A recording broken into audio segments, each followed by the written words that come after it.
آؤ تمہیں وفا کی ایک کہانی سناؤں، آؤ محبتوں کی ایک کہانی سناؤں۔ مدینے کا شہر ہے، اللہ کے محبوب جلوہ فراز ہیں۔ مسجد نبوی میں ہر لمحہ نور برستا تھا۔ آقا تشریف فرماتے اور صحابہ حضور کے گرد یوں بیٹھتے جس طرح چاند کے گرد ہالہ ہوتا ہے اور بدر تمام کے گرد ستارے ہوتے ہیں۔ آقا واز و تلقین کرتے، لوگ سنتے، من میں اتارتے، روحوں کو تازگی دیتے۔ ایک چھوٹا سا بچہ ہے جو ننھے ننھے پاؤں سے چل کے مسجد نبوی میں پہنچ جاتا ہے۔ نام اس کا عمیر ہے۔ بمشکل سے بولنا سیکھا ہے اس نے۔ آقا کریم علیہ السلام کی خدمت میں کبھی وہ اپنے چچا جلاس بن سوید کے ساتھ جاتا ہے، کبھی وہ اکیلا بھی چلا جاتا ہے۔ ایک دن اس کا چاچا نہیں گیا لیکن بچہ گیا اور حضور کی بات سنی۔ آقا کریم نے آخرت کے بارے میں، قیامت کے بارے میں نقشہ بیان کیا۔ جب وہ بچہ واپس پلٹا نا تو اپنے چچا کو کہتا ہے، یا اماہو سمیت رسول اللہ صلی اللہ علیہ وسلم یخبرنا عن الساعہ حتی کانی اراہا رای العین۔ اے میرے چچا، آج میں نے حضور کو قیامت کا ذکر کرتے دیکھا ہے، اور حضور نے ایسا ذکر کیا ہے کہ قیامت کا نقشہ میری آنکھوں کے سامنے آ گیا تھا۔ یہ بات جو ہے وہ اس بچے نے اپنے چچا کو سنائی، کیونکہ چچا آج غیر حاضر تھا اور بیٹا چاہ رہا تھا کہ میں اپنے چچا کو بھی حضور کی مجلس سے وہ سنی ہوئی بات بتا دوں اور جو محروم ہو گیا اس کی محرومیاں دور ہو جائیں۔ لیکن اس کا چاچا جلاس بن سوید ازلی بدبخت تھا۔ اس نے کہا، واللہ لو کان محمد صادقا لنحن شر من الحمیر۔ اللہ کی قسم اگر محمد سچا ہے نا تو ہم گدھوں سے بھی پھر گئے گزرے۔ جب یہ بات کہی اس نے تو اس بچے کے پاؤں تلے سے زمین نکل گئی کہ میرا چچا کیا بول رہا ہے۔ یہ تو مجھے انگلی لگا کے مسجد نبوی میں لے جایا کرتا تھا اور اس نے یہ کیا بات کہہ دی، یہ تو منافق نکلا۔ اللہ اکبر! اس بچے کی حیرت کی انتہا نہ رہی کہ یہ کیا ماجرا ہو گیا۔ اس بچے نے جو لفظ کہے اب سنیے۔ اس نے کہا، یا امی، اے میرے چچا، واللہ انکا کنت من احب الناس الی قلبی۔ اللہ کی قسم میرے دل کو سب سے اچھا اگر کوئی لگتا تھا بندہ تو وہ تو تھا۔ میں تیرے سے پیار کرتا تھا اس لیے کہ تو مجھے انگلی سے لگا کے حضور کی چوکھٹ پہ لے جایا کرتا تھا۔ مجھے اس لیے تو پسند تھا، مجھے کائنات میں سب سے محبوب تو تھا۔ واللہ لقد اصبحت الان ابغضهم الی قلبی جمیعا۔ اور اب میری حالت یہ ہے جتنا برا تو لگتا ہے واللہ مجھے کوئی بھی نہیں لگتا۔ یا امی انا بین الاثنتین۔ ہمارے ماں باپ قربان اس بچے کے۔ حضرت عمیر بن سعد رضی اللہ تعالیٰ عنہ کہتا، یا امی، اے میرے چچا، واللہ انکا کنت من احب الناس الی قلبی۔ اس زمانے میں سب سے پیارا مجھے تو لگتا تھا۔ واللہ لقد اصبحت الان ابغضهم الی قلبی جمیعا۔ اور آج سب سے زیادہ مجھے برا تو لگتا ہے۔ آگے لفظ سنیے بچے کے، یا امی انا بین الاثنتین۔ چچا جی، اب میں ایسے دوراہے پہ کھڑا ہو گیا ہوں، دو راستے جاتے ہیں۔ ایک راستہ تو میرے لیے یہ ہے، اما ان اخون اللہ و رسولہ فلا اخبر الرسول۔ ایک راستہ تو یہ ہے کہ میں اللہ اور اس کے رسول سے خیانت کروں اور جو تیری بات ہے وہ رسول اللہ کو نہ بتاؤں۔ ایک تو یہ راستہ ہے کہ میں حضور سے خیانت کروں، اللہ سے بھی خیانت کروں، اور جو تو نے کہا ہے، جو تو نے بدتمیزی کی ہے، میں وہ بات حضور کو نہ بتاؤں۔ وَإِمَّا أَنْ أُخْبِرَ الرَّسُولَ وَلْيَكُنْ مَا يَكُونُ۔ اور دوسرا راستہ میرے پاس یہ ہے کہ جو تو نے کہا ہے میں جا کے حضور کو بتاؤں، پھر جو ہو سو ہو۔ بس اب میرے پاس دو ہی راستے ہیں۔ فقال جلاس بن سوید، اس کے چچا جلاس بن سوید نے کہا، انت طفل غض لا یصدقک الناس فقل ما شئت۔ تو نا سمجھ سا بچہ ہے، چھوٹا سا بچہ ہے، تیری بات کس نے ماننی ہے، جا جو جی چاہتا ہے کہہ لے۔ وہ بچہ اٹھا اور حضور کی مجلس میں پہنچ گیا، حضور کی چوکھٹ پہ حاضر ہوا۔ اور وہ بچہ کیا کہتا ہے، صاحبو ان کانوں سے نہیں، ان جملوں کو دل کے کانوں سے سننا ہے، اور اس دعا کے ساتھ اللہ ہماری نسل کو بھی حضور کا ایسا پیار دے، حضور کی محبتیں دے۔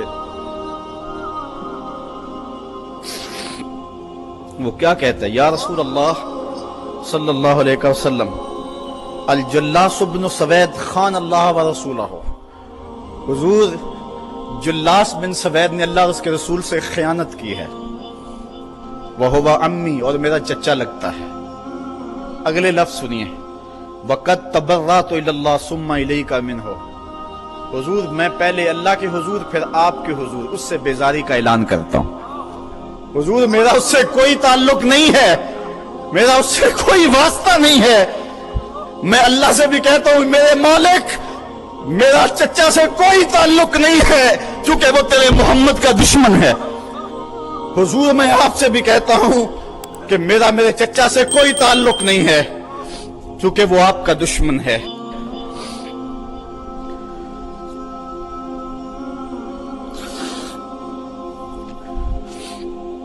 کالا وماذا قال، حضور نے فرمایا بچے اس نے کیا کہا ہے؟ بچے نے ساری کہانی سنا دی کہ میں نے آپ کی تقریر سنی، آپ کی گفتگو سنی اور جا کے بتائی، تو اس نے کہا کہ اگر وہ سچی ہیں تو پھر تو ہم گدھوں سے بدتر ہو گئے۔ حضور نے صحابہ کو بلایا، کہا کہ یہ واقعہ پیش آیا ہے، بتاؤ کیا کریں؟ صحابہ نے عرض کی ھذا طفل صغیر لا تصدقه فهو لا یعی ما یقول والجلاس بن سوید یصلی معنا وهو شیخ کبیر وعاقل، حضور یہ بچہ چھوٹا ہے، کم عقل ہے، کم سمجھ ہے، یہ تو اپنی بات بھی نہیں صحیح طرح سمجھ سکتا، جو کہتا ہے تو وہ بھی نہیں جانتا، اور جلاس بن سوید بڑی عمر کا آدمی ہے، ہمارے ساتھ نمازیں پڑھتا ہے اور عاقل شخص، تو آپ اس بچے کی بات کی پرواہ نہ کیجئے اور اس کی خبر کی تصدیق نہ کیجئے۔ ادھر جلاس بن سوید کو جب پتا چلا تو اس نے بھی قسمیں کھانی شروع کر دی کہ میں نے تو کوئی بات کہی نہیں ہے، ایک چھوٹے سے بچے نے جا کے ویسے ہی بات کر دی۔ تو حضور نے اس بچے کی بات کو نظر انداز کیا صحابہ کے کہنے پہ۔ اب اس بچے نے جب دیکھا کہ میری بات حضور نے قبول نہیں کی ہے تو اس نے جھولی پھیلا لی اور آسمان کی طرف دیکھ کر کے کہا اللہم ان کنت صادقا فصدقنی وان کنت کاذبا فکذبنی، اے اللہ اگر میں جھوٹا ہوں تو مجھے جھوٹا کر دے، اور اگر میں سچا ہوں تو میری سچائی کا اعلان کر دے۔ یہ بچے نے جب بات کی تو ابھی اس نے منہ پہ دعا مانگ کے ہاتھ نہیں پھیرے تھے کہ جبریل آ گئے، اور سورہ توبہ کی آیت نازل ہوئی یحلفون باللہ ما قالوا وَلَقَدْ قَالُوا كَلِمَةَ الْكُفْرِ وَكَفَرُوا بَعْدَ إِسْلَامِهِمْ، یہ قسمیں کھاتے ہیں کہ ہم نے یہ بات نہیں کی ہے، محبوب انہوں نے اسلام لانے کے بعد کلمہ کفر بولا ہے، انہوں نے کلمہ کفر بولا ہے، اس نے بات کہی ہے۔ تو اللہ تعالیٰ کے محبوب نے اس بچے کو اپنے پاس بلایا، کہا مرحبا بالذی صدقہ ربہ من فوق سبع سماوات، خوش آمدید وہ بچے جس کی 7 آسمانوں سے اوپر رب نے بھی گواہی دی ہے، جس کی رب نے بھی گواہی دی ہے۔ پھر حضور نے اس بچے کے کان کو پکڑا اور فرمایا وفت اذنک یا غلام وصدقک ربک، بچے تیرے کان نے ٹھیک ہی سنا تھا، اور تو وہ ہے جس کی گواہی اور جس کی تصدیق میرے رب نے فرمائی۔ اللہ اکبر۔ حضرت عمر رضی اللہ تعالیٰ عنہ کا دور آیا تو انہوں نے حضرت عمیر بن سعد انصاری رضی اللہ تعالیٰ عنہ کو حمص کا گورنر بنا دیا، اور پھر جب وہ فوت ہوئے تو حضرت عمر روئے، فرماتے کاش کہ میرے پاس عمیر جیسا کوئی دوسرا آدمی ہوتا اور میں مسلمانوں کی محافظت کے لیے اسے مقرر کرتا۔ اللہ اکبر۔ تو حضور علیہ الصلوۃ والسلام کی محبت اور حضور کے ساتھ وفا کا یہ رشتہ اور یہ تعلق اور یہ گہرا ربط اللہ تعالیٰ کی محبت کا بندے کو مستحق کرتا ہے۔ اللہ نے بھری بزم کے اندر اس بچے کو عمیر بن سعد رضی اللہ تعالیٰ عنہ کو جھوٹا نہیں ہونے دیا۔ تو اقبال کہتا ہے کی محمد سے وفا تو نے تو ہم تیرے ہیں، یہ جہاں چیز ہے کیا لوح و قلم تیرے ہیں۔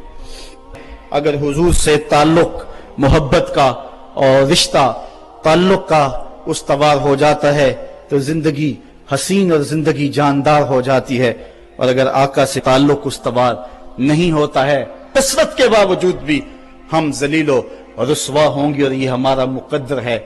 یہ میں نے کہانی آپ کو اس دور کی سنائی ہے جس دور میں مسلمانوں کی تعداد 5-6 سے شروع ہوئی تھی، 313 تک ہوتی ہوئی، 8 ساڑھے 8 ہزار اور پھر آگے بڑھتی چلی گئی۔ اور آج 1,40,00,000,000 انسان خانمہ برباد ہیں. وہ تھے تھوڑے لیکن وفادار تھے آمنہ کے لال کے. اور آج ہم کثرت کے باوجود اس جوہر سے خالی ہو گئے ہیں اور آج زمانے کے اندر رسوائیاں ہمارا مقدر ہو چکا ہے. آج آئیں اگر ہم چاہتے ہیں کہ آبرو پائیں، اگر چاہتے ہیں کہ ہم عزت پائیں تو محمد عربی کی عزت کا پہرا دیں، حضور کی آبرو کا پہرا دیں تو اللہ ہماری عزت اور ہماری آبرو کی حفاظت کرے گا. اگر ہم حضور کی آبرو کا پہرا نہیں دیں گے اللہ کو ہماری عزت کوئی عزیز نہیں ہے. ہماری عزتیں محمد عربی کی عزت کا صدقہ ہیں، حضور کے نام کا صدقہ ہے ہماری عزتیں. اگر ہم ان کے نام پہ اپنا سب کچھ لوٹا دیں گے تو سرخرو ہیں، بامراد ہیں، ورنہ ذلیل و رسوا ہیں.